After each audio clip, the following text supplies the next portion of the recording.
Muy pero muy buenos días tengan todos ustedes, queridos oyentes de este canal. Hoy te quiero invitar a reflexionar acerca de algunos versículos en la primera carta de Juan, el discípulo amado, primera Juan, capítulo 3. Voy a leer algunos versículos. A partir del versículo 1 dice: Primera Juan 3. Mirad cuál amor nos ha dado el Padre, que seamos llamados hijos de Dios. Por esto el mundo no nos conoce, porque no le conoce a Él. Muy amados, ahora somos hijos de Dios, y aún no se ha manifestado lo que hemos de ser. Pero sabemos que, cuando Él apareciere, seremos semejantes a Él, porque le veremos como Él es. Y cualquiera que tiene esta esperanza en Él, se purifica, como Él también es limpio. Cualquiera que hace pecado, traspasa también la ley, pues el pecado es transgresión de la ley. Y sabéis que Él apareció para quitar nuestros pecados, y no hay pecado en Él. Cualquiera que permanece en Él no peca. Cualquiera que peca no le ha visto ni le ha conocido. Hijitos, no se engañe ninguno. El que hace justicia es justo, como Él también es justo. El que hace pecado es del diablo, porque el diablo peca desde el principio. Para esto apareció el Hijo de Dios, para deshacer las obras del diablo. Cualquiera que es nacido de Dios no hace pecado, porque su simiente está en Él y no puede pecar, porque es nacido de Dios. En esto son manifiestos los hijos de Dios y los hijos del diablo. Cualquiera que no hace justicia y que no ama a su hermano, no es de Dios. Porque este es el mensaje que habéis oído desde el principio, que nos amemos unos a otros. Amén. Hasta aquí la palabra del Señor para poder meditar y reflexionar en esta mañana, en estos versículos que son tan pero tan profundos, que hay tanto para meditar acerca de ellos, ¿no? Aquí Juan hablándonos el amor de Dios y la vida de amor que nosotros debemos llevar, ¿no? El destino es nuestra relación con Dios, la gloria del amor de Dios. Nos dice, ¿no?, el primer versículo: mirad cuál amor nos ha dado el Padre, que seamos llamados hijos de Dios. Habiendo recién mencionado que somos nacidos de Él, Juan habla con asombro de esta forma de amor, ¿no?, que nos hace hijos de Dios. Quiere que lo miremos, es decir, que lo contemplemos y lo estudiemos con atención. Es de gran beneficio para el cristiano echar una mirada buena e intensa al amor que nos ha dado el Padre. Que nos ha dado el Padre dice muchas cosas. Primero habla de la medida del amor de Dios por nosotros, más literalmente podría traducirse como que nos ha prodigado. En segundo lugar, habla de la manera que Dios da amor. Dado lleva a la idea, o nos da la idea de una donación unilateral, en lugar de regresar algo por ganado. ¿Qué es lo que nos hace lentos para creer en el amor de Dios a nosotros? A veces el orgullo, que exige demostrar que se es digno del amor de Dios antes de recibir. A veces es incredulidad, que no pueden confiar en el amor de Dios cuando ve el daño y el dolor de la vida. Y a veces simplemente se necesita tiempo para que una persona llegue a una comprensión más completa de la grandeza del amor de Dios. Mirad significa que Dios quiere ver este amor y no se avergüenza de mostrárnoslo. Ahí dice: ustedes pobres que me aman, ustedes enfermos, desconocidos, anónimos, sin talento, lo he publicado ante el cielo y la tierra, y les he hecho saber a los ángeles que ustedes son mis hijos, y no me avergüenzo de ustedes. Me glorío en el hecho de que los he tomado por mis hijos e hijas. Esta última frase es de Spurgeon. Que seamos llamados hijos de Dios. La grandeza de este amor se muestra en que por Él somos llamados hijos de Dios. Mientras Dios miraba desde lo alto, ¿no?, la humanidad perdida, podría haber tenido simplemente una compasión caritativa, una pena por nuestra difícil situación, tanto en esta vida como en la eternidad. Con una simple lástima podría haber establecido un plan de salvación en el que el hombre podría ser salvado del infierno. Pero Dios fue mucho más allá de eso, para llamarnos hijos de Dios. ¿Quién nos llama hijos de Dios? El Padre lo hace. Y seré para vosotros por Padre y vosotros me seréis hijos e hijas, dice el Señor, ¿no? Todopoderoso. 2 Corintios 6:18. El Hijo lo hace también, ¿no? No se avergüenza de llamarlos hermanos, en Hebreos 2:11. El Espíritu lo hace. El Espíritu mismo da testimonio a nuestro espíritu de que somos hijos de Dios. Romanos 8:16. En cierto sentido, esta es una bendición totalmente innecesaria que Dios da en el curso de la salvación y una demostración de su verdadero y profundo amor por nosotros. Podemos imaginarnos a alguien ayudando o salvando a alguien, pero sin llegar a convertirlo en parte de la familia.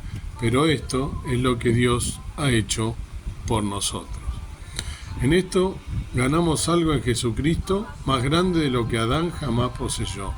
Ni una sola vez leemos que Adán sea llamado uno de los hijos de Dios, en el sentido que Juan quiere decir aquí en estos versículos. Nunca fue adoptado como hijo de Dios como lo son los creyentes. Nos equivocamos cuando pensamos en la redención como una mera restauración de lo que se perdió con Adán.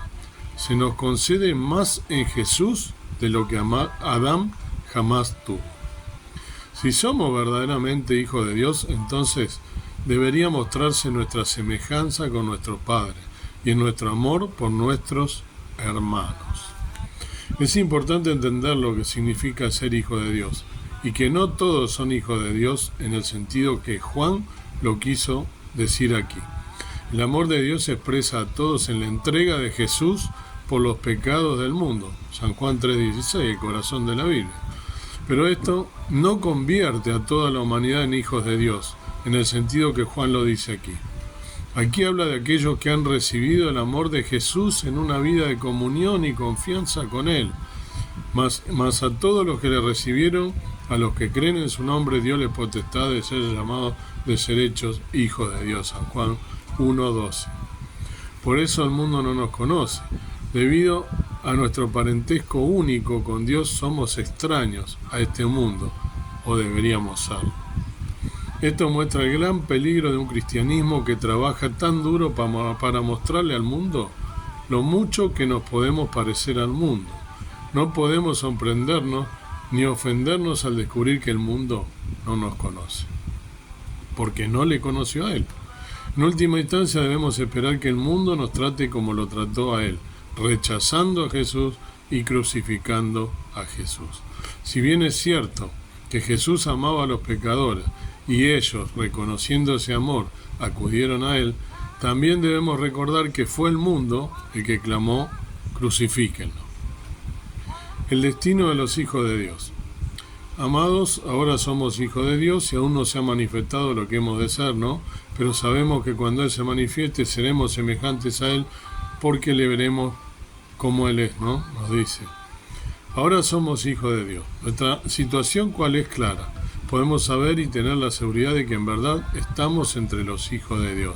Romanos 8:16 nos dice: el Espíritu mismo da testimonio a nuestro espíritu de que somos hechos hijos de Dios. Si eres un hijo de Dios, tienes una seguridad interior de esto. Aún no se ha manifestado lo que hemos de ser, dice. Aunque nuestra situación presente es clara, nuestro destino futuro es borroso. No sabemos con el tipo de detalle que nos gustaría saber en qué nos convertiremos en el mundo del más allá.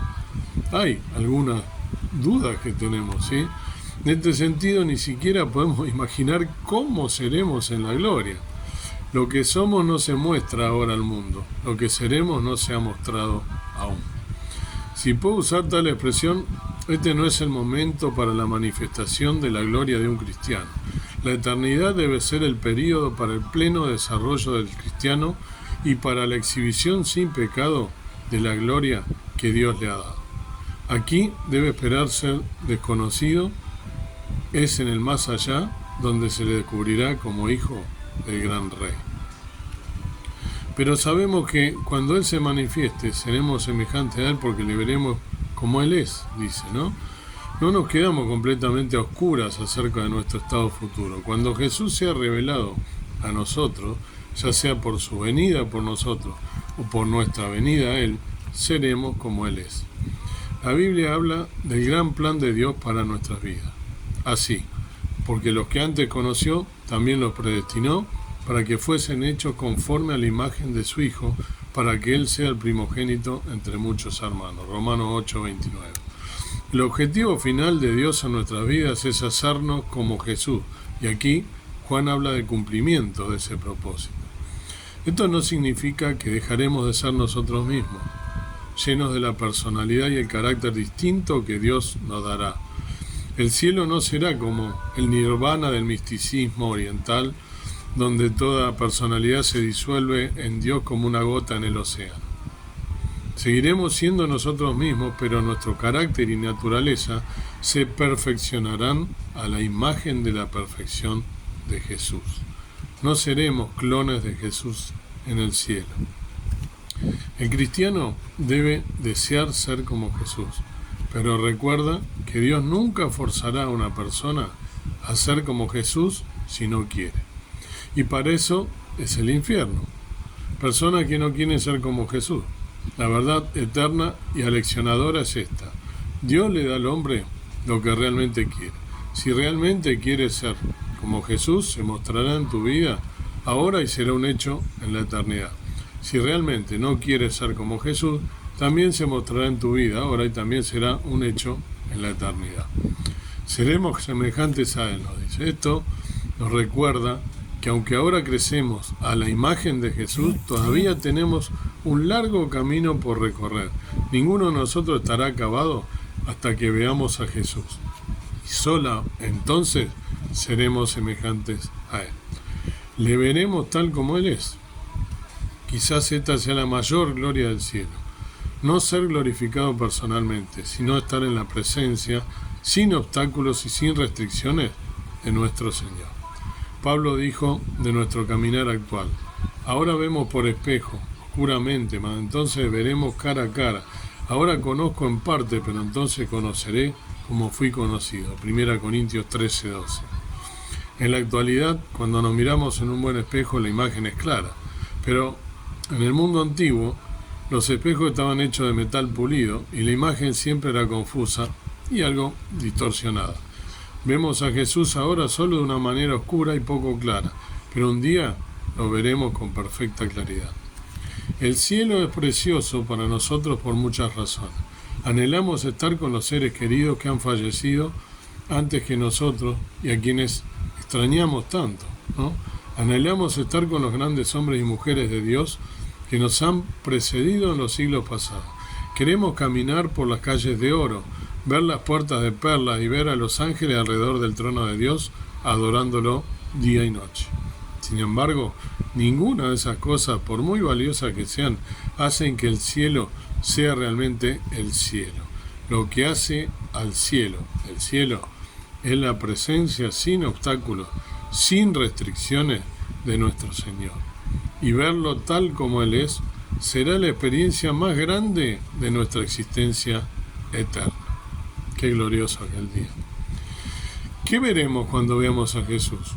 Apocalipsis 1, del 13 al 16, nos describe una visión de Jesús en el cielo, ¿no? Vestido de una ropa que llegaba hasta los pies y ceñido por el pecho con un cinto de oro. Su cabeza y su cabello eran blancos, como blanca lana, como nieve, sus ojos como llama de fuego y sus pies semejantes al bronce bruñido, refulgente como en un horno y su voz como estruendo de muchas aguas. Tenía en su diestra 7 estrellas, de su boca salió una espada aguda de 2 filos y su rostro era como el sol cuando resplandece en su fuerza. Este no es el mismo Jesús que caminó sobre esta tierra, luciendo como un hombre normal. Al mismo tiempo, sabemos que en el cielo Jesús todavía llevará las cicatrices de su sufrimiento en esta tierra, después de que Jesús resucitó entre los muertos en su cuerpo glorificado. Su cuerpo retuvo de manera única las huellas de los clavos en sus manos y la cicatriz en su costado. San Juan 20, 24 al 29. En Zacarías 12:10 Jesús habla proféticamente del día en que el pueblo judío, vuelto a él, lo ve en gloria y mirarán a mí al que traspasaron y llorarán como se llora por hijo unigénito, afligiéndose por él como quien se aflige por el primogénito. Zacarías 13:6 continúa con la idea y le preguntarán: ¿qué heridas son estas en tus manos? Y él responderá: con huella fue herido en casa de mis amigos. Seremos semejantes a él porque le veremos como él es. Juan hizo la conexión entre verlo tal como él es y nuestra transformación para ser como Jesús. Podemos decir que el mismo principio está funcionando en este momento. En la medida que veas a Jesús tal como él es, en la misma medida eres como él en tu vida. Podemos decir que esto sucede por reflejo. Cuando un hombre se mira en un espejo brillante, también lo hace brillante, porque arroja su propia luz sobre su rostro.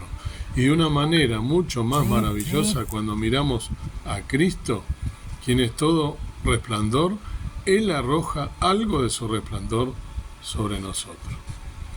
Conocer nuestro destino purifica nuestras vidas ahora. Y todo aquel que tiene esta esperanza en Él se purifica a sí mismo, así como Él es puro. Todo aquel que tiene esta esperanza en Él se purifica a sí mismo. Conocer nuestro destino eterno y vivir en esta esperanza purificará nuestras vidas. Cuando sabemos que nuestro fin es ser más como Jesús, nos hace querer ser más como Jesús en este momento. Tener la anticipación de estar con Jesús de la pronta venida de Jesucristo puede tener un maravilloso efecto purificador en nuestras vidas. Nos hace querer estar listos, servirle ahora, agradarle ahora. Esta esperanza en Él, en última instancia, nuestra esperanza no está en el cielo, en nuestra propia gloria en el cielo. Nuestra esperanza está en Él. Nunca debemos poner nuestra esperanza en otras cosas, no en una relación, en el éxito, en un fondo mutuo, ¿no? En plata, en lo material, en tu salud, en tus posesiones o simplemente en nosotros mismos. Nuestra única esperanza real está en Él. Pecado, ¿no? El pecado es un ataque a la comunión, la naturaleza del pecado y la obra de Jesús para quitar nuestros pecados.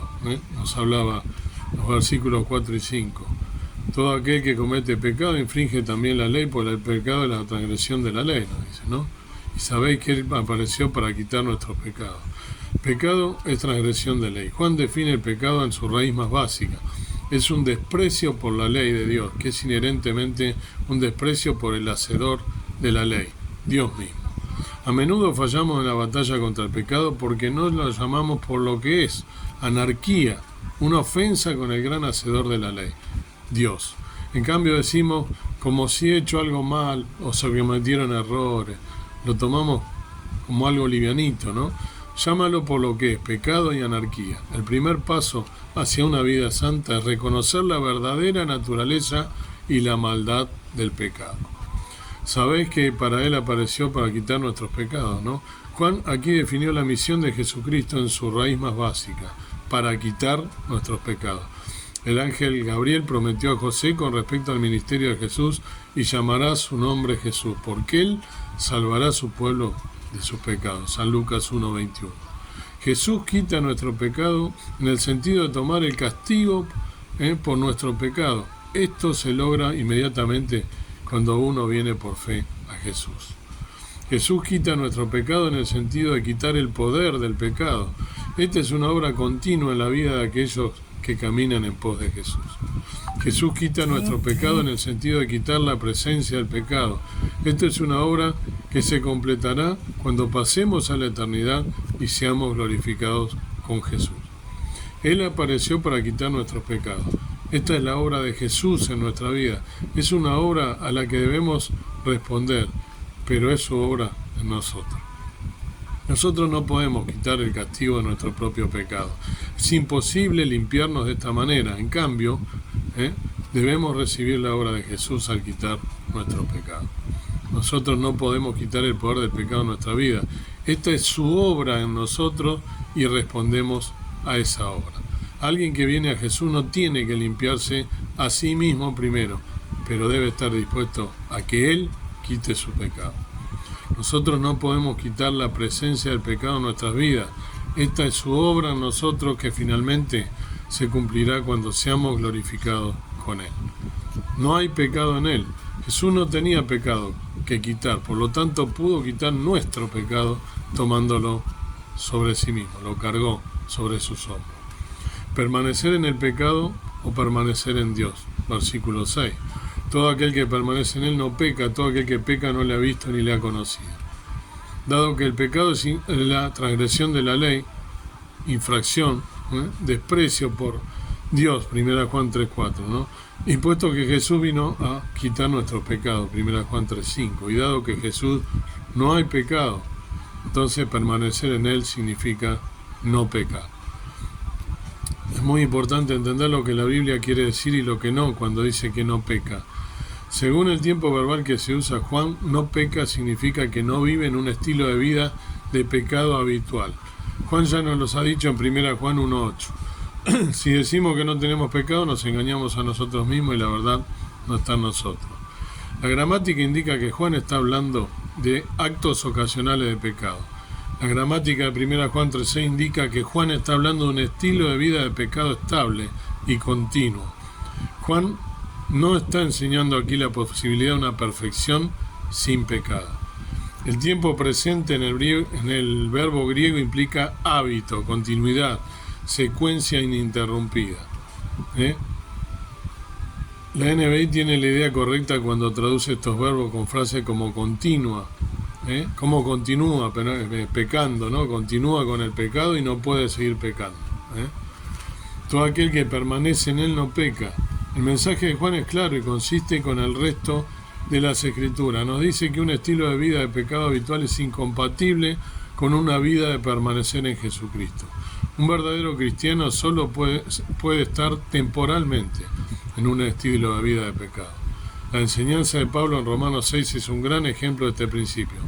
Nos muestra que cuando una persona viene a Jesús, cuando sus pecados son perdonados y la gracia de Dios se le extiende, cambia radicalmente. El viejo hombre está muerto y el nuevo vive. De modo que es totalmente incompatible que una nueva creación en Cristo, una nueva criatura, se sienta cómoda en el pecado habitual. Tal lugar solo puede ser temporal para el cristiano. De alguna manera la pregunta no es ¿pecas o no? Cada uno de nosotros peca. La pregunta es ¿cómo reaccionas cuando pecas? ¿Te rindes al patrón del pecado y dejas que domine tu estilo de vida? ¿O confiesas humildemente tu pecado y luchas contra él con el poder que Jesús puede dar? Por eso es tan doloroso ver a los cristianos dar excusas por sus pecados y no confesarlo con humildad. A menos que se trate el pecado directamente, contribuirá a un patrón de pecado que pronto se convertirá en su estilo de vida. Tal vez un estilo de vida secreto, pero de todos modos un estilo de vida. Lo importante es que nunca firmemos un tratado de paz con el pecado. Nunca nos hagamos de la vista gorda a su presencia, ni lo disculpemos diciendo todo tiene su propia área pecaminosa y esta es la mía. Jesús entiende. Esto va completamente en contra de todo lo que somos en Jesús y de la obra que Él ha hecho en nuestras vidas.